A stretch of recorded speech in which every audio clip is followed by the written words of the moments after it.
Muito bem, ontem a gente estava achando que o PL da dosimetria poderia ficar para o ano que vem, esfriar, mas aí também teve outro cavalo de pau. Samantha Klein traz mais informações. Oi, Samantha.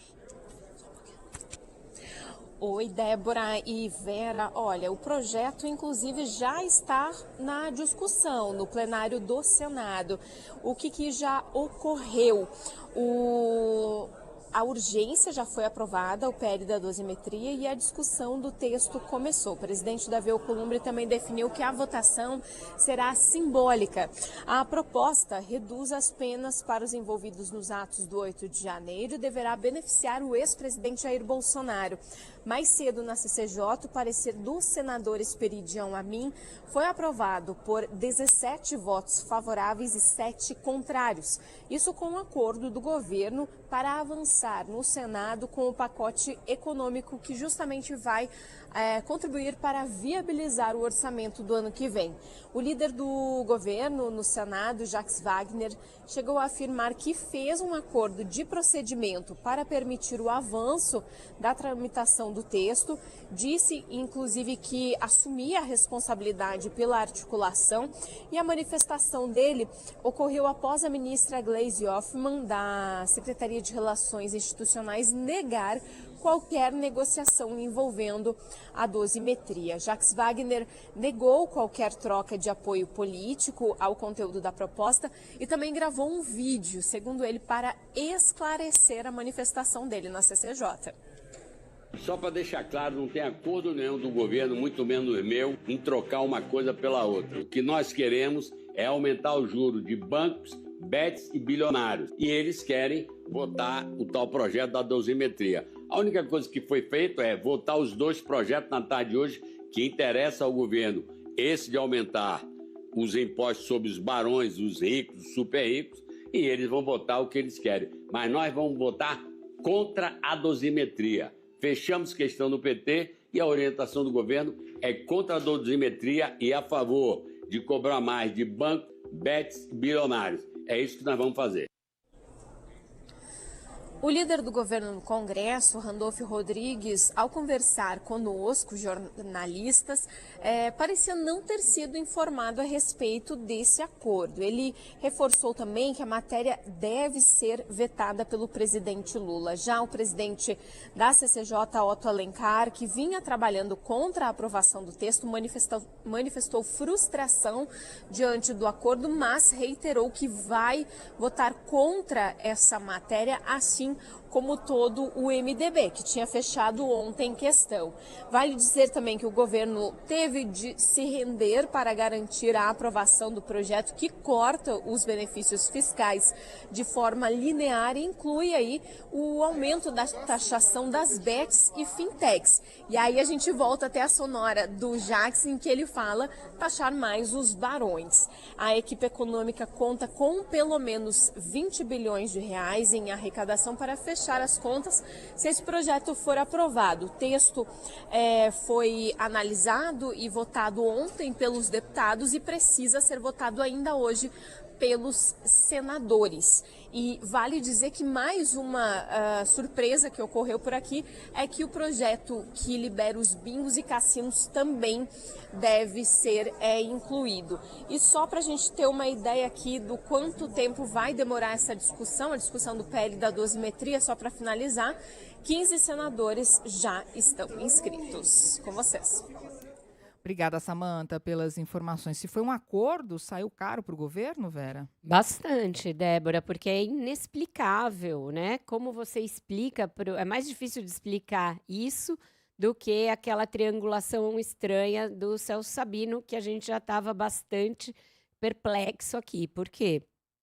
Porque tudo bem, a equipe econômica tem que querer aprovar o projeto que garante, pelo menos de saída, o cumprimento da meta fiscal do ano que vem, que é esse que taxa as bets e fintechs e que corta de forma linear isenções fiscais, corta em 10%. Esse era o projeto que o ministro Fernando Haddad vinha trabalhando ao longo das últimas semanas para que fosse aprovado antes do recesso.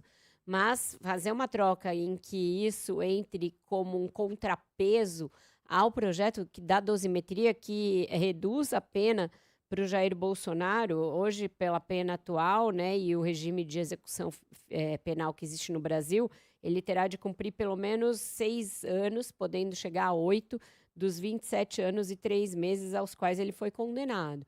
Pelo novo projeto, isso passa a ser uma pena em regime fechado de 2 anos e 4 meses a 4 anos e 2 meses. Então, um belo de um abatimento. Fizeram tanta manobra ali para que isso passasse como uma mudança de redação e não precisasse voltar à Câmara, que praticamente rasgaram o regimento, rasgaram qualquer tipo de definição de regras sobre como ocorrem as votações no Congresso, nas 2 casas do Congresso. Então, e aí mostra o governo totalmente refém de uma maioria que é garantida pelo presidente da casa, Davi Alcolumbre, e não por ele, governo. O vai e vem do Jacques Wagner mostra o quanto que o governo Lula está à deriva, também no Senado, não só na Câmara. E eu chamo a atenção para uma coisa que eu achei bastante sintomática, o fato do senador Rodrigo Pacheco, que era o defendido por Davi Alcolumbre para a vaga no Supremo, e que ficou e que não foi indicado porque perdeu a queda de braço para Jorge Messias, ele discursou a favor da nova dosimetria das penas para Jair Bolsonaro e para os condenados do 8 de janeiro. Ele que lá no 8 de janeiro teve uma postura muito firme contra os golpistas, se indispôs com o eleitorado de direita naquele momento, e foi um dos momentos que o levaram a se aproximar do Lula, logo na largada do governo Lula, e agora fazendo esse movimento em sentido contrário e deixando claro, portanto, com esse discurso, que não ficou nada satisfeito de ter sido preterido para a vaga do Supremo, né? Bom, agora vamos ver se o Senado vai ouvir a voz das ruas. Hoje a pesquisa Quest divulgou um novo recorte sobre o PL da dosimetria e 47% dos brasileiros são contrários à redução das penas dos condenados pelos atos golpistas. Por outro lado, 43% apoiam a redução das penas. Na verdade, está ali meio que próximo. Os dados foram divulgados nessa pesquisa, que mostra que 24% dos entrevistados são favoráveis à proposta atual e outros 19% querem uma redução de pena ainda maior. A pesquisa deixa claro aqui a polarização. Enquanto 77% dos entrevistados que se classificam lulistas condenam a redução de penas, 53% que se dizem bolsonaristas apoiam a redução ainda maior das penas. Em relação aos que se intitulam independentes, aí sim 48% são contrários à redução das penas. A pesquisa ainda mostra que mais da metade da população desconhece a aprovação do projeto na Câmara, enquanto 47% afirmam ter conhecimento.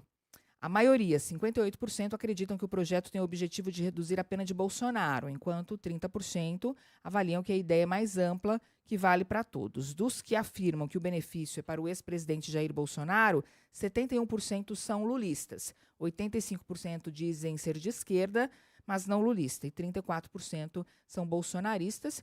Por outro lado, 60% dos bolsonaristas afirmam que o projeto é para reduzir a pena de todos. O levantamento também mostra que caiu um pouco a rejeição à anistia. De outubro para dezembro, o índice contra a anistia caiu de 47% para 44%. E o apoio do perdão da pena para todos subiu de 35% para 36%. Essa pesquisa ouviu 2.004 brasileiros com 16 anos ou mais entre os dias 11 e 14 de dezembro. É uma divisão que segue quase à risca, né? Aquela entre esquerda e direita, lulistas e bolsonaristas, com a diferença que tem uma pequena margem aí numérica contrária à ideia de você fazer essa mudança, de rever a dosimetria. Então, fica evidente que o Senado poderia ter segurado isso, se o Davi Alcolumbre quisesse. Não era uma coisa que era um clamor da grande e inequívoca maioria do povo brasileiro. Se ele está pondo para andar, depois de ter segurado outros projetos que interessavam à direita, é pelo fato de que ele se afastou do governo nessa reta final do ano, depois que o Lula indicou o Jorge Messias para o Supremo Tribunal Federal. Esse é um fator definidor dessa corrida aí de fim de ano do Senado para votar essa matéria. E o governo, com essa postura bastante dúbia, aceitando fazer um acordo para que a coisa tramite em troca da aprovação das matérias da agenda econômica. Acho que vai ter um preço a ser pago pelo governo por isso, o Lula vai ter de vetar, talvez o veto caia, e a gente fica em mais um tema, né, nessa queda de braço entre os poderes eterna, porque isso em algum momento vai chegar no Supremo, alguém vai judicializar, e aí o Supremo vai ter de decidir, talvez revogue essa nova dosimetria, e aí para todos os temas você tem 3 poderes que ficam se digladiando, ninguém entende mais nada. Essa pesquisa eu acho que é até generosa de achar que esse percentual aí de pessoas sabe do que se trata. Quando você fala em projeto da nova dosimetria, as pessoas boiam. E aí o entendimento é mais nessa base genérica mesmo. É para beneficiar ou para atrapalhar o Bolsonaro? As leituras no Brasil são todas hoje nessa base dicotômica, né?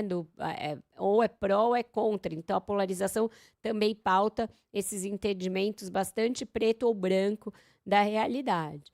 E esse é mais um caso em que a gente vai ver ainda muito estique-puxa de governo, Congresso e Judiciário.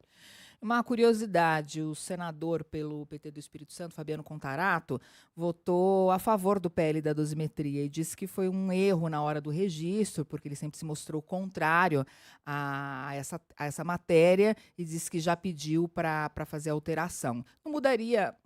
Não vai mudar o placar, né? Foi aprovado na CCJ por 17 votos favoráveis a 7 contrários, mas é então o voto do senador Fabiano Contarato registrado de forma errada.